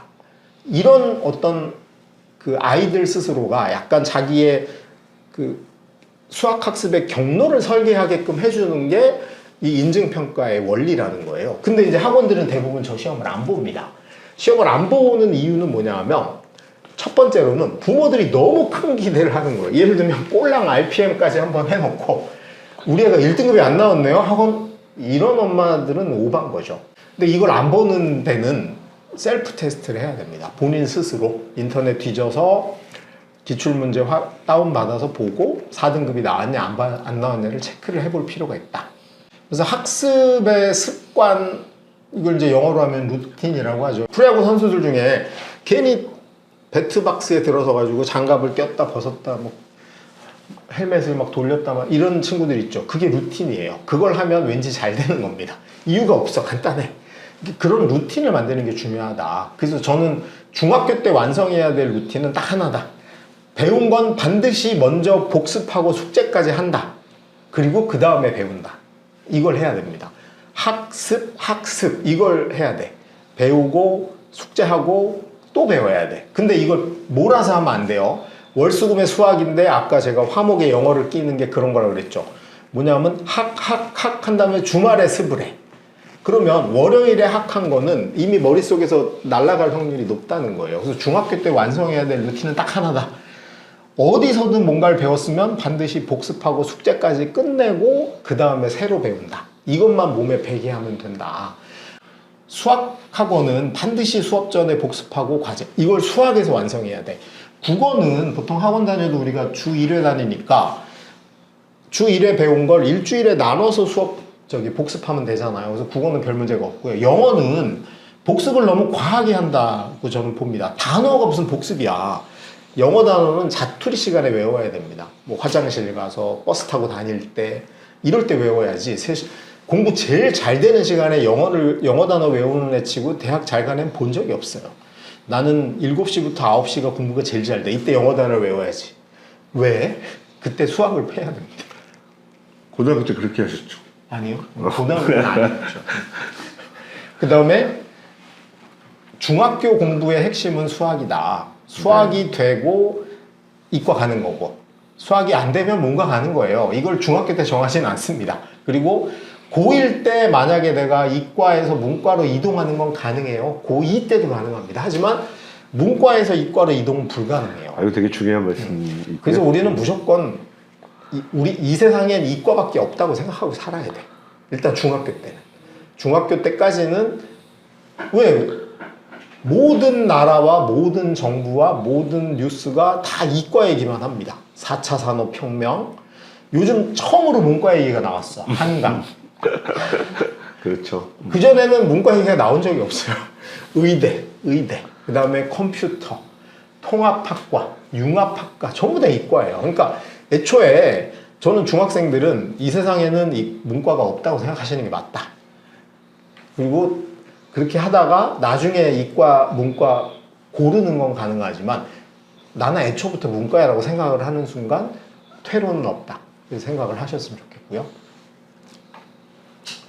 중학교 때 과목의 중요도는 당연히 수학이고 그 다음에 국어와 영어가 비슷하고요. 그 다음에 과학이고 그 다음 사회야. 나머지는 못해도 돼. 수학이 60% 정도고 국어 영어가 15% 정도고 과학이 10% 이렇게 생각하면 되고 사회는 그냥 벼락치기 잘하면 된다. 네, 넘어가시죠. 중학교 학생의 성적 순위를 제가 매겨본 거예요. 제일 좋은 애는 현재 성적도 좋고 성실하기도 하고 목표도 명확해. 근데 이런 학생은 한 학년에 한 명쯤 있어요. 한 명쯤. 이게 보기가 힘들죠. 부럽죠. 혹시 우리 애가 이런 거 아닐까 오해를 하고 오신 분은 분명히 아니에요. 진짜 오해하면 안 됩니다. 어딘가가 아닌 거야. 그래서 착각하지 마시고. 있을 리가 없어요.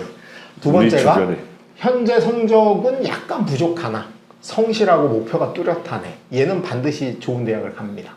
목표한 대학을 간다. 세 번째가 현재 성적은 좋은데 성실하네. 얘는 목표가 없기 때문에 중2 말부터 고1 때까지 헤맬 확률이 높아요.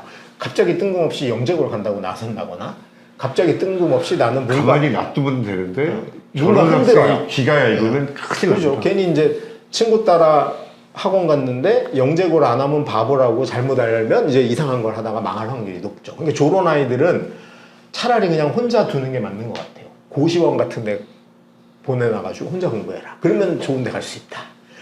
네 번째가 현재 성적은 좋으나 불규칙한 학습 패턴을 가지네. 그러니까 얘는 언제예요? 시험 볼 때만 공부하는 거죠. 얘는 전화기를 빼야 돼. 그 다음에 학원에서도 큼지막한 시험이 있어요. 반 이동 시험 이런 거는 준비를 하는데 평소에는 안 해. 그래도 중학교 때는 하자가 발견이 안 돼요. 학교 시험도 쉽지요. 학원 시험도 그닥 어렵지 않기 때문에 별 문제가 없어 보여. 근데 이게 언제 드러나나? 많아 이게 제일 많죠. 언제 드러나나? 고1 5월 되면 다 드러납니다. 그 다음이 성적이 좋으나 고등학교 선택에 허영심이 있는 애. 반에서 5등인데 또 영재고 얘기하려고 그러시죠? 아니, 자 넘어갈게 빨리. 반에서 5등인데 영재고 상상고 가고 싶어. 아 넘어가죠 이제. 가면 안 돼요. 그 다음에 현재 성적에 비해 자존감이 떨어지는. 쟤는 막 안아주고 싶잖아. 그죠. 난 패고 싶어.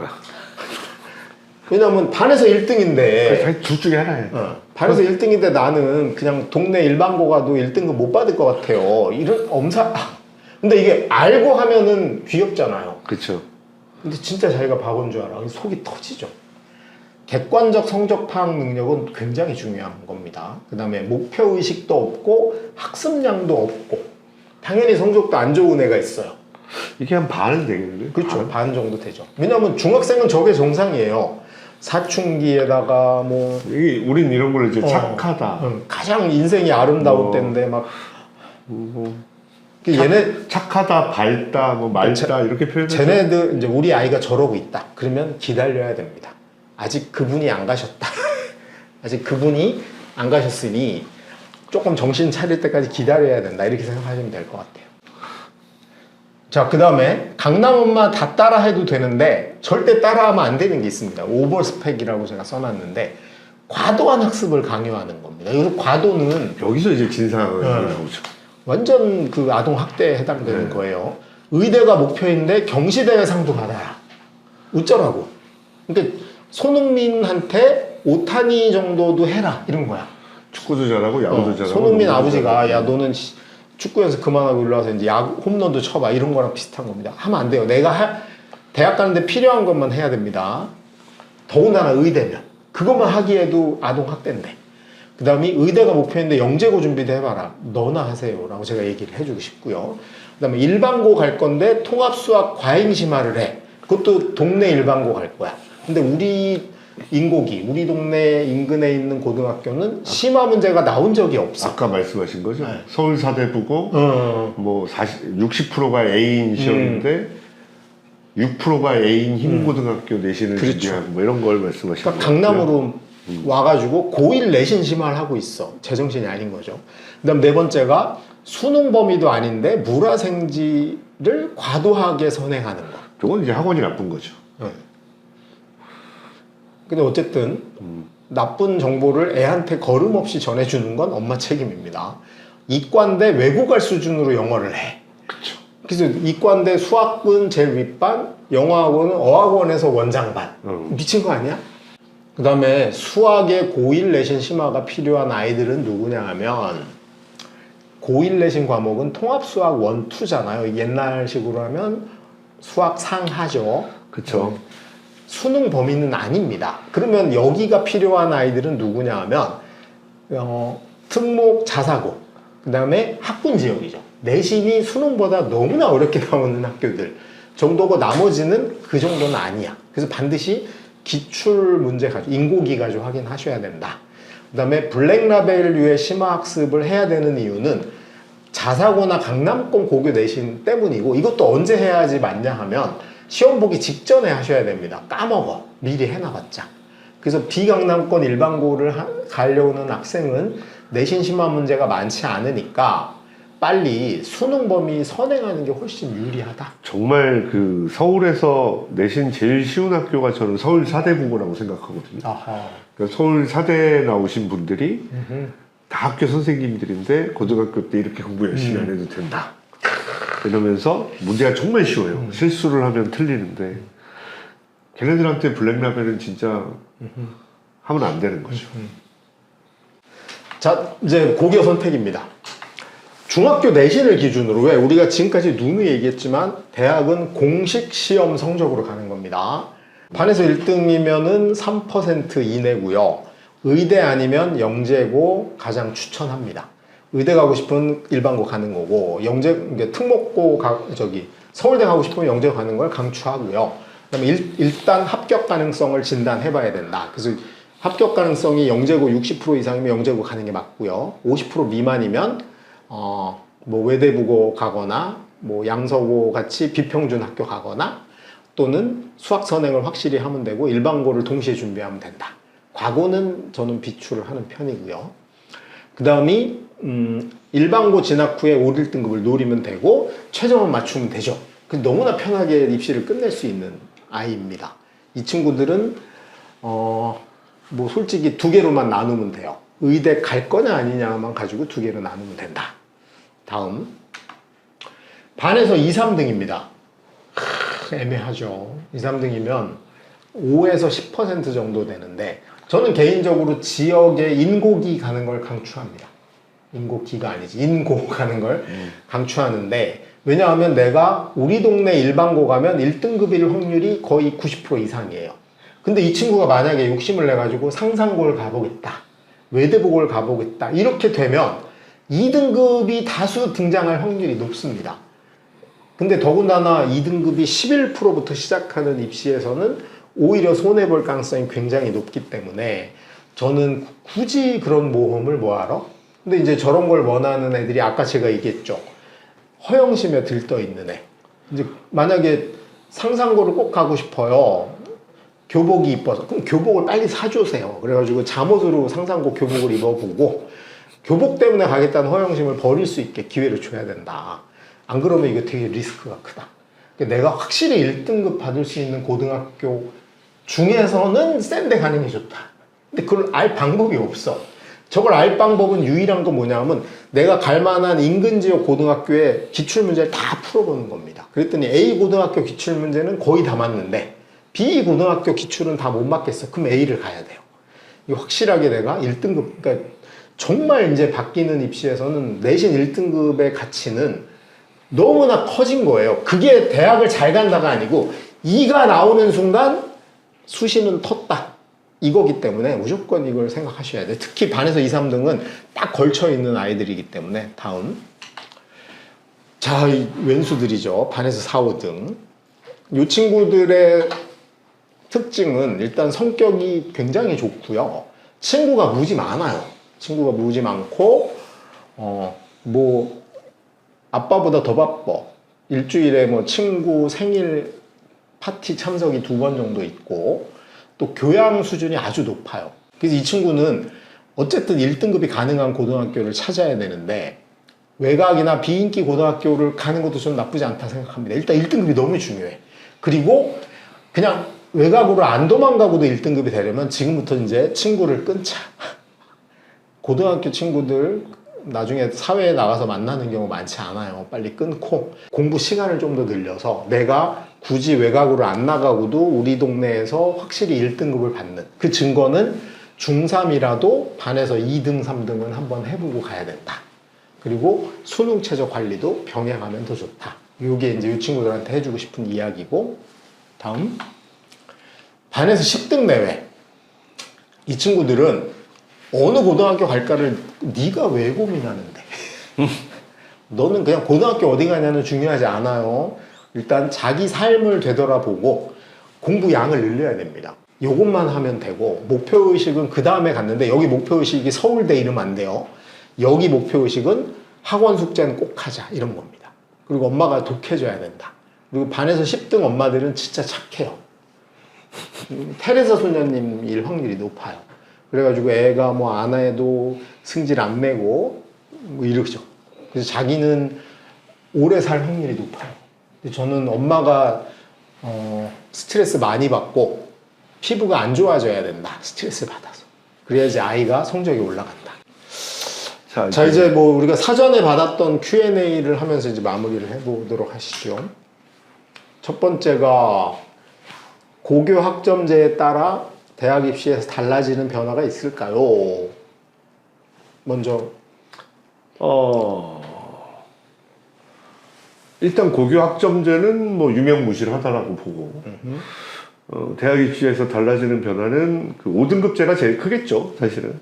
그래서 5등급제에서 최소한 1등급을, 최대한 1등급을 많이 받는 게 중요하다. 저희가 보통 이제 구분을 해봤을 때, 현재 2등급까지가 대충 저희가 서울 시내에서는 그래도 서영고, 서성환까지 가는 정도의 등급이라고 구분을 했을 때, 이게 1등급으로 변화가 되면, 현재 5등급제로 변화가 되면 한 1.5등급 정도, 5, 6등급 정도고요. 고교학점제가 돼서 뭐 거점학교, 실험학교 하면서 여러 개의 학교를 다니는 건 현재 여건상 그렇게 바람직하거나 학생들한테 유리한 건 아닌 것 같다. 뭐 그거는 나중에 자사고 같은 데 가서 좀 많이 하셨으면 좋을 것 같고. 고교학점제는 잘 모르시겠지만 이미 시행이 되고 있습니다. 그쵸. 지금 고등학생들도 네. 단위라고 안 하고요. 학점이라고 부릅니다. 예. 이미 되고 있고 그 다음에 선택 과목도 되게 많아요. 그쵸. 그리고 이제 우리 애들이 선택 과목이 다양해지면 엄마들 걱정이 이게 있더라고. 내가 만약에 심화 수학을 듣고 싶은데 우리 학교에 개설이 안 되거나 했는데 7명밖에 신청 안 하면 1등급이 10%인데 7명 중에 10%면 0.7명인데 그쵸. 어떻게 하냐? 소수가 듣는 과목은 등급이 안 나옵니다. 15명, 14명 이하는 등급을 매기지 지금 않죠. 현재는 13명 이하인데 이게 바뀔 거예요. 그러니까 아마 숫자가 제시가 될 거예요. 그래서 예. 인원이 작은 거 걱정할 필요 없고요. 그 다음에 내가 듣고 싶은데 우리 학교에 없으면 옆 학교 가서 들으면 돼요. 그래서 그런 거는 전혀 걱정할 게 없고 오히려 고교학점제가 되면 일반고인지 자사고인지 구분하기가 더 힘들어질 확률이 높습니다. 그렇죠. 왜냐면 일반고인데 뭐 자사고들만 하던 걸 다 할 수 있는데 그런 측면이 있어서 크게 달라지는 건 없고 여전히 정시가 많기 때문에 상위권은 큰 변화는 없다고 생각하시면 되는데 애들이 공부할 때 하나 달라질 게 있어요. 그게 뭐냐 하면 학점제의 핵심은 한 과목을 두 학기로 나눠서 배울 수 없다는 겁니다. 예를 그렇죠. 들면 지금 현재 고등학교 2학년들은 물리 1을 1학기 때도 배우고 2학기 때도 배우는 학교가 있어요. 그리고 집중이수라 그래서 1학기에만 끝내는 학교가 있는데 이제 모든 고등학교가 물리학은 한 학기에 끝내야 됩니다. 그렇죠. 이제 요것만 바뀌는 거야. 그래서 수학은 원래부터 한 학기잖아요. 수원, 수투 한 학기씩. 근데 가장 변화되는 게 탐구의 변화가 크다. 그래서 한 학기에 그러면 이제 보통 이렇게 될 확률이 높죠. 2학년 1학기 때 물리학, 생물학을 듣고 2학기 때 화학과 지구과학을 들을 수 있어. 이렇게 이제 요런 변화 정도 있는 거. 현재 자사고들 정도가 나와 있는데 일반적으로 2학년 1학기 때 문화생을 듣게 하고 2학년 2학기 때 이제 뭐 그 투 과목 중에서 이제 과목이 변형되는 과목들을 좀 듣게 하는 경우가 많이 있는 것 같습니다. 그래서 그 정도만 좀 되니까 내신 할 때 약간 2학년부터 부담이 늘어날 수 있다. 이 정도 생각하시면 될 것 같아요. 그 다음에 상위권 대학 또는 의대, 공대에서 원하는 권장 과목이 있을까요? 뭐 지금이랑 비슷할 거고요. 현재 뭐 의대 같은 경우에는 사실은 의대는 권장 과목이라고 부르기에는 조금 쉽지 않은 것 같아요. 그냥 전 과목을 다 잘해야 된다. 전 과목 다 1등급이 필요한 거고, 제가 하나 의대를 이제 학종으로 갈 때 A 따기가 1등급 따기가 가장 힘든 과목이 뭐냐? 제가 자신 있게 말씀드린 건 2학년, 3학년 때 화학, 생명의 원, 투 과목일 거예요. 이제 원 과목과 투 과목이 변형되는 과목. 왜냐면 특히 투 과목이 변형되는 과목에서 상위권 학생들이 의대를 지원하는 학생들이 화학, 생물을 많이 지원할 거기 때문에 애들이 중위권이나 밑에 학생들은 기피 현상이 일어날 거고요. 그렇게 되면 화학, 생명에서 상위권 애들이 몰릴 거기 때문에 거기서 10% 따기는 정말 쉽지 않을 거다. 소수 과목으로 되지 않을까요? 예, 소수 과목으로 될 가능성이 크고요. 근데 이제 화학은 안 해도 되는데 물리를 안 하면 애들이 공대를 못 가는 걸 생각을 많이 하는 거죠. 물리가 그만큼 공대에서도 중요할 거고요. 그러니까 거꾸로 말씀드리면 지금의 공부에서 지구과학의 비중은 굉장히 줄어들 수 있다. 대신 의대는 화학생물의 영향이 굉장히 커질 거고 공대 같은 경우에는 물리화학의 경향성이 좀 커질 수 있다. 뭐 제가 말씀드릴 수는 이 정도인 것 같습니다. 자, 기본으로 해보면 일단 수학은 어느 대학이나 다 권장 그쵸. 과목에 다 들어가 있습니다. 그리고 과학이 약간 갈라지는 거예요. 근데 의대는 무조건 생명과학은 1순위입니다. 의대가 생명과학 1순위고 공대는 물리가 1순위인 과들이 있고 그러니까 화학이 1순위인 과들이 있고 그러니까 의대가 조금 좀 다른데요. 그러니까 서울대가 생명을 위주로 하고 있지만 사실은 연대성대는 화학이 위주거든요. 그러니까 이게 예과가 어느 과에 포함되어 있냐에 따라서 생명과 화학이 어느가 주가 되는 게 좀 달라요. 그 다음에 또 여학생들이 약대는 확실하게 화학이잖아요. 그러다 보니까 화학과 생명 쪽에서 등급 따기는 그만큼 힘들 거다. 그래서 의대 가는 애들은 그쪽에 대한 심화 공부를 중학교 3학년에서 수학을 충분히 해놓고 고등학교 1학년 넘어갈 때 해놓을 필요가 있다. 근데 제가 분명히 여기서 추가로 제가 질문해 볼게요. 예를 들면 우리 학부모님들이 답을 한번 해보세요. 내가 기계공학을 가고 싶어서 물리가 너무 중요한 과목이라 선택을 했어. 근데 물리를 2등급 받으면 오히려 안 하니만 못하다. 이게 맞을까요? 예를 들면 물리를 안 하고 화학을 1등급 받은 게 기계공학 가는데 유리할까요? 아니면 물리를 해가지고 2등급 받은 게 유리할까요? 학교들마다 다른 게 좀 있죠. 네. 거꾸로 반드시 권장하라고 하는 과에서 기계공학과에서 물리를 안 하면은 사실은 굉장히 불이익이 크겠지만 2등급 받는 것보다 교과라는 전형이 살아있으니 당연히 왜냐하면 물리를 해서 2등급 받는 것보다 딴 거에서 1등급 받는 게 쉬운데 이게 선배들처럼 9등급제일 때 2등급하고 지금 이제 5등급제에서 2등급은 너무나 다른 겁니다. 예를 들면 서울대, 연대, 고대, 서성한까지도 예를 들면 특목고나 정말 빅5 자사고 정도가 아닌데 물리를 2등급 받은 애가 과연 붙을 수 있을까? 거의 불가능하다고 봅니다. 네, 그러니까 그래서 이제 나중에 그 대학교를 갈 때 이제 고등학생이 되면 전공적 합성이 조금 더 자세해질 거라고 생각해요. 지금보다는. 거기다 더군다나 여기 질문 내용에는 없지만 이제 자유전공학부나 통합학과들이 많이 생겼잖아요. 그러니까 저는 전공 적합성이나 전공 때문에 이 과목을 해야 된다는 강박관념을 좀 버렸으면 좋겠어요. 왜냐하면 이걸 너무 일찍 정해버리면 나중에 그렇죠. 대책이 없는 거예요. 그래서 저는 중학교 때는 그 생각하지 마라. 그래서 중학교 때 일단 수학만 해라. 과학은 통합과까지 하고 권장 과목은 아직 확정도 안 됐고요. 지금 그럼요. 중3 형아들이 내년에 당해줄 거잖아. 그러니까 우리 중2, 중1들은 앞에 선배들이 있으면 좀 기다리세요. 이건 정말 중요한 거예요. 괜히 해가지고 오히려 손해볼 수 있다니까. 최악의 경우가 물리를 했는데 2등급 받는 거야. 그러니까 어설프게 이 권장 과목 따위 신경 쓰지 말고요. 전국의 모든 대학의 공통 권장 과목, 의대, 공대, 싸그리 다 공통 권장 과목은 수학이에요. 그러니까 수학을 먼저 하시고 그 다음에 과학을 하고 싶으면 통합과학까지 완벽하게 해라. 저는 이 얘기를 드리고 싶고요.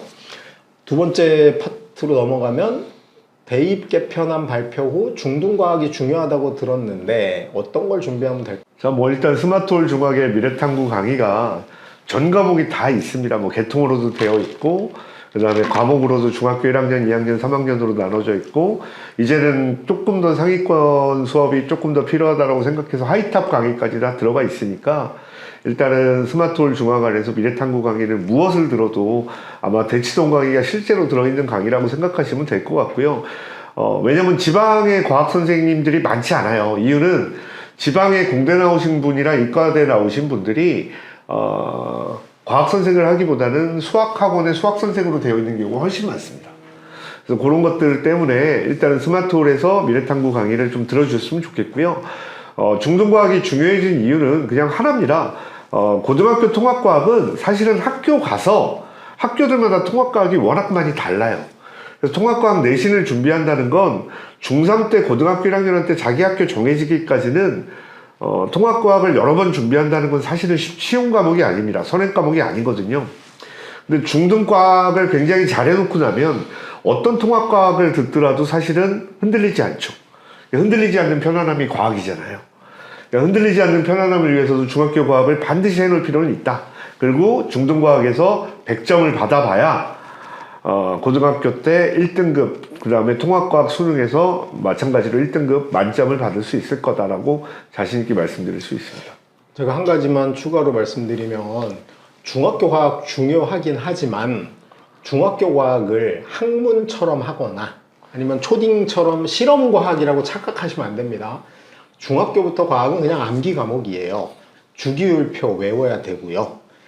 그 다음에 중요한 공식들 완벽히 외워서 계산하는 것까지 연습을 끝내야 되고, 그 다음에 그 부분별로 있는 중요 개념을 다 외워놔야 됩니다. 왜냐면 과학이 힘든 이유가 수학은 애들이 의외로 덜 힘들어 하거든요. 외울 게 별로 없어요. 근데 과학은 다 외워야 돼, 다. 그리고 이게 새로운 언어를 배우는 겁니다. 우리가 일반적으로 초등학교나 중학교 때 국어 배우는 것처럼 일상생활에 쓰던 용어하고 과학에서 활용되는 용어는 개념이 다른 게 너무 많아요. 왜? 만들어질 때 일반적으로 쓰던 개념을 그냥 갖다 썼거든. 그러니까 이 시차를 적응하려면 사실은 이 개념을 이해하고 암기하는 걸 안 하고 그냥 대충 우리 학교 시험 오지선다 고르는 거에서 100점 나오니까 난 됐다라고 착각하면 안 된다는 거죠. 그래서 저는 중학교 과학은 확실히 어렵게 공부하고 중학교 내신에 안 나오는 것까지 다 암기해서 끝내는 것까지 해야 된다. 저는 한 적어도 3번, 4번 봐야 된다고 생각합니다. 그리고 70%가 중학교 과정의 70%가 그냥 저기 통합과학이에요. 거기다 30%쯤이 얹어지는 거거든요. 그리고 암기까지 해놓으면 그 30%도 거의 끝난 거야. 이제 너무나 중요하다고 생각합니다. 그러니까 이제 아까 소장님께서 말씀하신 수학 60%, 과학 10%는 시험 때가 아니라 평상시예요. 이 10%는 정말 과학이라는 과목 자체가 언어의 학문, 단위의 학문이거든요. 그래서 언어와 단위를 반드시 자기 것으로 받아들이는데 충분히 연습을 하시고 시험 때는 배분량은 동일해야 됩니다. 시험 때 수학이 30이라면 똑같이 과학에 30을 투자하시면 좋은 결과 있을 거라고 생각합니다. 자, 이제 마지막 이제 2026년 수능 이원화 및 서논술형 도입도 논의 중이라고 들었습니다. 뭐 우리나라 교육부에서 워낙 많은 거를 지금 도입하고 현재 수능의 그 부적합성? 뭐라고 할까요? 수능의 후진성 이거에 대한 대비를 뭐 3개월마다 계속 논의 중인데 어떻게 생각하십니까? 저거는 10년 전에도 나왔죠. 2015 대입 개편안에도 수능을 이원하는 논의가 됐고 그 10년 전에도 나왔어요. 수능을 실제로 시험을 2번 본 적도 있죠. 1994년 수능입니다. 네, 94. 그래서 수능은 사실은 후진 제도 맞죠. 네. 그러니까 아까 얘기했지만 내신을 등급화하는 나라도 후진국밖에 없고요. 그다음에 대학 입시에서 오지선다 시험 보는 나라는 또 3나라밖에 없어요. 중국, 인도, 한국 3나라밖에 없어요. 저건 없어져야 될 시험이 맞거든요. 근데 저게 논의가 되더라도 우리가 지금 국가교육위원회는 10년 계획을 짜는 거잖아요. 아마 맨 뒤에 10년 차. 10년 차에 고민을 해볼까 정도로 놓일 확률이 높고요. 솔직히 이게 교육부가 밀고 갈 수 있을지도 장담하기 어렵습니다. 그래서 대비할 필요 없어요. 대비는 확정된 것만 하시면 돼요. 확정 안 된 거를 예를 들면 내가 서울 살고 있는데 1% 가능성으로 부산으로 이사 갈지도 몰라. 그래가지고 막 수영 연습하고 막 부산 지도를 외우고 할 필요 없죠. 확정된 다음에 해도 늦지 않다. 그리고 수능은 어차피 대입에서 맨 마지막에 보는 거잖아요. 근데 중1이 수능 이원해 됐다고 할 수 있는 게 뭐가 있어? 수능 공부 안 하는 거? 빼고는 없기 때문에 저거는 지금 고민할 필요 없고 서술형이 도입되더라도 고민할 필요 없습니다. 그냥 지금 우리가 지금까지 얘기했듯이 수학이 중요한 거 맞고요. 내신 5등급제, 수능은 여전히 9등급 현재 인거는 확실하니 여기에 맞춰 준비를 하시다가 만약에 바뀌면 그때 준비해도 늦지 않다. 저건 미리 대비할 필요는 없는 거다. 그렇게 생각하시면 될 것 같아요. 자, 이제 긴 시간 들어주셔서 감사하고요. 스마트홀과 미래탐구의 합작 중학교 학생들을 대상으로 하는 우리 이해용 소장님 모셔놓고 설명회 마치겠습니다. 고생하셨습니다. 네, 감사합니다. 감사합니다.